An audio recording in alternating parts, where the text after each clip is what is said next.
Hello ವೀಕ್ಷಕರೇ, ಮಮತಾ ಫುಡೀಸ್ಗೆ ಸ್ವಾಗತ ಸುಸ್ವಾಗತ. ಇವತ್ತು ನಾವು ಗೋಬಿಯಿಂದ ವಡೆ ಮಾಡೋದು ಹೆಂಗೆ ಅಂತ ಹೇಳ್ಬಿಟ್ಟು ನೋಡೋಣ. ಗೋಬಿಯಿಂದ ನಾವು ಅಂದರೆ ಹೂಕೋಸಿಂದ ತುಂಬ ರೆಸಿಪೀಸ್ ಮಾಡ್ತೀವಲ್ಲ, ಫ್ರೈಡ್ ರೈಸು, ಗೋಬಿ ಮಂಚೂರಿ ಮತ್ತು ಗೋಬಿ 65 ತುಂಬ ರೆಸಿಪೀಸ್ ಮಾಡ್ತೀವಿ. ಆ ರೆಸಿಪೀಸ್ ಮಾಡಿದ್ರೆ ತುಂಬ ಚೆನ್ನಾಗಿರುತ್ತೆ. ಈ ಥರ ವಡೆ ಮಾಡಿಕೊಂಡ್ರೆ ಅಂತೂ ಸ್ಪೆಷಲ್ಲಾಗಿ ಈವ್ನಿಂಗ್ ಆಗಲಿ ಯಾರಾದರೂ ಗೆಸ್ಟ್ ಬಂದಾಗಲಿ ತುಂಬ ಚೆನ್ನಾಗಿರುತ್ತೆ. ಬನ್ನಿ ಹೆಂಗೆ ಮಾಡೋದು ಅಂತ ಹೇಳ್ಬಿಟ್ಟು ನೋಡೋಣ. ಈ ಥರ ಹೂಕೋಸು ನಾನು ಒಂದು ತೊಗೊಂಡಿದ್ದೀನಿ, ತುಂಬ ದೊಡ್ಡದು ಅನಿಸುತ್ತೆ, ಅದಕ್ಕೆ ನೋಡಿ ಇಷ್ಟೊಂದಾಗಿದೆ. ಇದನ್ನೆಲ್ಲ ಈ ಥರ ಎಲ್ಲ ಬಿಡಿಸ್ಕೊಂಡು ಇದನ್ನು ಬಿಸಿನೀರನ್ನ ನಾನು ಚೆನ್ನಾಗಿ ಕಾಯಿಸ್ಕೊಂಡಿರೋಂಥ ಬಿಸಿನೀರಿಗೆ 1 ಟೇಬಲ್ ಸ್ಪೂನು ಉಪ್ಪು ಹಾಕ್ತಾಯಿದ್ದೀನಿ. ಉಪ್ಪು ಹಾಕ್ಬಿಟ್ಟು ಹೂಕೋಸನ್ನೆಲ್ಲನೂ ಒಂದು 5 ನಿಮಿಷ ನೀರಲ್ಲಿ ಚೆನ್ನಾಗಿ ನೆನೆಸ್ತಾ ಇದ್ದೀನಿ. ಈ ಥರ ನೆನೆಸೋದ್ರಿಂದ ಅದರಲ್ಲಿರೋ ಕೆಮಿಕಲ್ಸು ಮತ್ತು ಏನಾದರೂ ಕ್ಲೀನ್ ಮಾಡ್ಕೋಬೇಕಲ್ವ, ಅದಕ್ಕೋಸ್ಕರ ಈ ಥರ ಮಾಡಬೇಕು. ನೋಡಿ ಈಗ 5 ನಿಮಿಷ ಆಗಿದೆ, ನಾನು ನೀರಿಂದ ತೆಗಿತಾ ಇದ್ದೀನಿ ಇದನ್ನೆಲ್ಲ. ಈಗ ನೀರಿಂದ ತೆಗೆದಾದ್ಮೇಲೆ ಇದನ್ನು ಈ ಥರ ನಾನು ತುರಿತಾ ಇದ್ದೀನಿ. ಈ ಥರ ತುರಿಯೋಕೆ ನಿಮಗೆ ತುಂಬ ಟೈಮ್ ಆಗುತ್ತೆ ಅನ್ನೋದಾದರೆ ಮಿಕ್ಸಿಗೆ ಹಾಕ್ಕೊಂಡ್ಬಿಡ್ಬೋದು. ಚಿಕ್ಕ ಚಿಕ್ಕದಾಗಿ ಪೀಸ್ ಮಾಡಿಕೊಂಡು ಮಿಕ್ಸಿಗೆ 1-2 ರೌಂಡ್ ಹಾಕ್ಕೊಂಡ್ರೆ ಅದು ಚೆನ್ನಾಗಿ ತುರಿದಿರೋ ಥರನೇ ಬರುತ್ತೆ. ನೋಡಿ ನಾನೆಲ್ಲ ಇದೇ ಥರ ತುರಿದು ನೋಡಿ ಲಾಸ್ಟಲ್ಲಿ ತೊಟ್ಟು ಬರುತ್ತಲ್ಲ, ಆ ತೊಟ್ಟನ್ನು ಸೈಡಿಗೆ ತೆಗೆದುಬಿಡ್ತಾ ಇದ್ದೀನಿ. ನೋಡಿ ಎಲ್ಲ ತುರಿದಾದ್ಮೇಲೆ ನನಗೆ 1.5 ಕಪ್ ಅಷ್ಟು ಆಗಿದೆ ತುರಿದಿರೋದು. ನೋಡಿ ಈ ಥರ ಎಲ್ಲ ತೊಗೊಂಡು ಒಂದು ಬೌಲ್ಗೆ ತೊಗೊಂಡಿದ್ದೀನಿ ನಾನು. ನೋಡಿ ಈ ಥರ ಚಿಕ್ಕ ಚಿಕ್ಕದಾಗಿ ನೀವು ಮಿಕ್ಸಿಯಲ್ಲಿ ಮಾಡ್ಕೊಳ್ಳೋದಾದ್ರೆ ಇದೇ ಥರ ಚಿಕ್ಕ ಚಿಕ್ಕದಾಗಿ ಆಗೋ ಥರ ನೋಡ್ಕೊಳ್ಳಿ. ನೀರೇನು ಹಾಕೋದು ಬೇಡ ಇದಕ್ಕೆ. ಈಗ ಇದಕ್ಕೆ ಚಿಕ್ಕ ಚಿಕ್ಕದಾಗಿ ಕಟ್ ಮಾಡಿರೋವಂಥ ಅರ್ಧ ಕಪ್ ಈರುಳ್ಳಿ ಅಂದರೆ 1 ಈರುಳ್ಳಿನ ಹಾಕ್ತಾಯಿದ್ದೀನಿ. ಚಿಕ್ಕ ಚಿಕ್ಕದಾಗಿ ಕಟ್ ಮಾಡಿರೋಂಥ ಹಸಿಮೆಣ್ಸಿನ್ಕಾಯಿ 3 ಹಸಿಮೆಣ್ಸಿನ್ಕಾಯಿ ಕಟ್ ಮಾಡಿ ಹಾಕ್ತಾಯಿದ್ದೀನಿ. ಸ್ವಲ್ಪ ಕೊತ್ತಂಬರಿ 1 ಟೇಬಲ್ ಸ್ಪೂನ್ ಅಷ್ಟು ಕಟ್ ಮಾಡಿ ಹಾಕ್ತಾಯಿದ್ದೀನಿ. ಕೊತ್ತಂಬರಿ ಸೊಪ್ಪನ್ನು, ಒಂದು ಸ್ವಲ್ಪ ಕರಿಬೇವಿನ ಸೊಪ್ಪು ಅದನ್ನು ಕಟ್ ಮಾಡಿ ಹಾಕ್ತಾಯಿದ್ದೀನಿ. ಶುಂಠಿ ಬೆಳ್ಳುಳ್ಳಿ ಪೇಸ್ಟು 1 ಟೀ ಸ್ಪೂನ್ ಹಾಕ್ತಾಯಿದ್ದೀನಿ. ಇದು ಅಜ್ವಾನ ಓಂ ಕಾಳು ಅಂತೀವಲ್ವ, ಅದನ್ನು ನಾನು ಅರ್ಧ ಟೀ ಸ್ಪೂನ್ ತೊಗೊಂಡು ಈ ಥರ ಕೈಯಲ್ಲಿ ಈ ಥರ ಒಂದು ಚೂರು ಈ ಥರ ಕ್ರಷ್ ಮಾಡಿದ್ರೆ ಅದು ಫ್ಲೇವರ್ ಆಗಿ ಬರುತ್ತೆ. ಅದಕ್ಕೋಸ್ಕರ ಈ ಥರ ಕ್ರಷ್ ಮಾಡೋದು. 1 ಟೀ ಸ್ಪೂನ್ ಅಷ್ಟು ಹಾಕ್ತಾಯಿದ್ದೀನಿ. ಮತ್ತು ಜೀರಿಗೆಯನ್ನು ಒಂದು ಅರ್ಧ ಟೀ ಸ್ಪೂನ್ ಹಾಕ್ಬಿಟ್ಟು ಎಲ್ಲ ಚೆನ್ನಾಗಿ ಮಿಕ್ಸ್ ಮಾಡ್ಕೋಬೇಕು. ಅದನ್ನು ಈ ಥರ ಎಲ್ಲ ಫಸ್ಟೇ ಮಿಕ್ಸ್ ಮಾಡೋದ್ರಿಂದ ಎಲ್ಲ ಇಂಗ್ರೀಡಿಯೆಂಟ್ಸು ಮಿಕ್ಸ್ ಆಗುತ್ತೆ ಚೆನ್ನಾಗಿ. ಈಗ ಇದಕ್ಕೆ ಮಸಾಲೆಗೋಸ್ಕರ ಧನಿಯಾ ಪುಡಿನ ಅರ್ಧ ಟೀ ಸ್ಪೂನು ಹಾಕ್ಕೋಬೇಕು.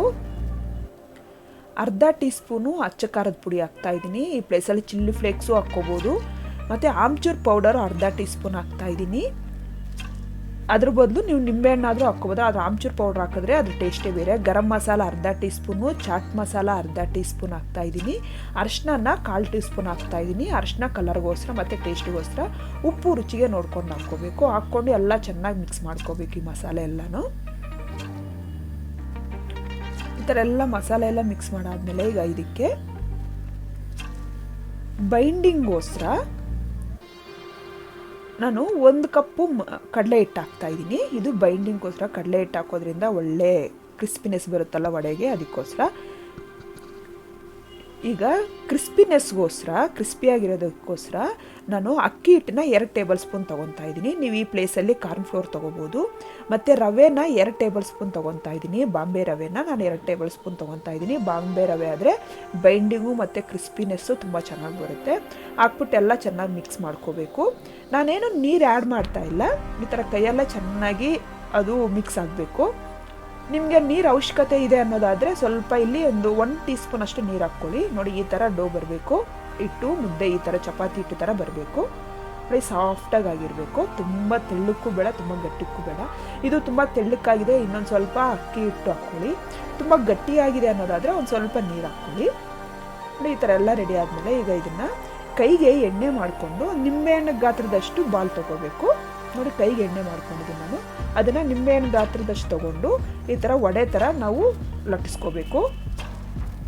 ತುಂಬ ದಪ್ಪ ಬೇಡ, ಅರ್ಧ ಇಂಚಷ್ಟು ಮಾಡಿಕೊಂಡ್ರೆ ಆಯಿತು. ನೋಡಿ ಈ ಥರ ಎಲ್ಲ ಮಾಡಿಕೊಂಡು ಈ ಥರ ಚೆನ್ನಾಗಿದೆಯಲ್ಲ ಟಿಕ್ಕಿ ಟೈಪು ಎಲ್ಲ ನಾನು ಅದೇ ಥರ ಮಾಡಿ ಒಂದು ಪ್ಲೇಟಲ್ಲಿ ಸೈಡ್ಗೆ ಇಟ್ಕೊತಾ ಇದ್ದೀನಿ. ತುಂಬ ಚೆನ್ನಾಗಿರುತ್ತೆ, ಮಕ್ಕಳೆಲ್ಲ ತುಂಬ ಇಷ್ಟಪಡ್ತಾರೆ. ನೀವು ಇದನ್ನು ಬ್ರೇಕ್ಫಾಸ್ಟ್ಗೂ ಮಾಡ್ಕೋಬೋದು ಇದೇ ಥರನೇ. ನೋಡಿ ನಾನು ಇಷ್ಟೊಂದು 1.5 ಕಪ್ ಗೋಬಿಗೆ ಇಷ್ಟ ಆಗಿದೆ, ನನಗೆ ಒಂದು 10 ಆಗಿದೆ.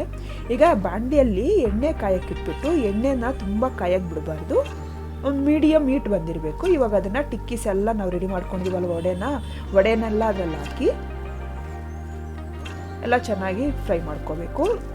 ಫ್ಲೇಮು ಮೀಡಿಯಮ್ ಫ್ಲೇಮಲ್ಲಿ ಇಟ್ಕೊಂಡು ಫ್ರೈ ಮಾಡ್ಕೋಬೇಕು. ಇಲ್ಲ ಅಂದರೆ ಒಳಗಡೆ ಹಸಿ ಹಸಿಯಾಗಿ ಹಂಗೆ ಇರುತ್ತೆ, ಕ್ರಿಸ್ಪಿನೆಸ್ಸು ಬರಲ್ಲ, ಸೀದೋಗುತ್ತೆ ಅಷ್ಟೇ. ಅದಕ್ಕೋಸ್ಕರ ಮೀಡಿಯಮ್ ಫ್ಲೇಮಲ್ಲಿ ಇಟ್ಕೊಂಡು ನಾವು ಇವಾಗ ಅದನ್ನು ಎಲ್ಲ ವಡೆನೂ ಇದೇ ಥರ ಫ್ರೈ ಮಾಡ್ಕೋಬೇಕು. ಈಗ ಇನ್ನೊಂದು ಸೈಡು ಫ್ಲಿಪ್ ಮಾಡ್ಕೋಬೇಕು. ಅದು ಕ್ರಿಸ್ಪಿ ಮತ್ತು ಗೋಲ್ಡ್ ಕಲರ್ ಚೇಂಜ್ ಆಗುತ್ತೆ, ಅಷ್ಟುವರೆಗೂ ನಾವು ಫ್ರೈ ಮಾಡಿಕೊಂಡ್ರೆ ಆಯಿತು. ನೋಡಿ ಈಗ ಆಗಿದೆ, ನಾನು ಎಣ್ಣೆಯಿಂದ ತೆಗಿತಾ ಇದ್ದೀನಿ ಎಲ್ಲಾನು. ಟಿಶ್ಯೂ ಪೇಪರ್ ಮೇಲೆ ನಾನು ತಗೊತಾ ಇದ್ದೀನಿ. ನೋಡಿ ಎಷ್ಟು ಕ್ರಿಸ್ಪಿಯಾಗಿ ಬಂದಿದೆ ಅಂತ ಹೇಳ್ಬಿಟ್ಟು ಎಲ್ಲ ವಡೆನೂ ಅದೇ ಥರ ತೊಗೊತಾ ಇದ್ದೀನಿ.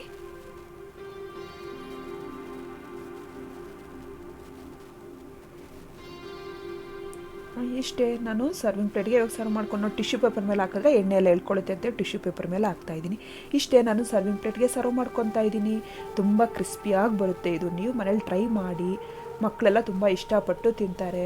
ನಾವು ತಿನ್ಬೋದು ಇದನ್ನು. ಇಷ್ಟ ಆದರೆ ಲೈಕ್ ಮಾಡಿ. ಟೊಮಾಟೊ ಕೆಚಪ್ ಜೊತೆ ತಿಂದರೆ ಅಂತೂ ಇದು ರುಚಿ ನಾವು ಬಾಯಲ್ಲಿ ಹೇಳೋಕ್ಕಾಗಲ್ಲ, ಅಷ್ಟು ಚೆನ್ನಾಗಿರುತ್ತೆ. ಇಷ್ಟ ಆದರೆ ಲೈಕ್ ಮಾಡಿ, ಶೇರ್ ಮಾಡಿ, ನನ್ನ ಚಾನಲ್ಗೆ ಸಬ್ಸ್ಕ್ರೈಬ್ ಮಾಡೋದು ಮಾತ್ರ ಮರಿಬೇಡಿ. Thank you.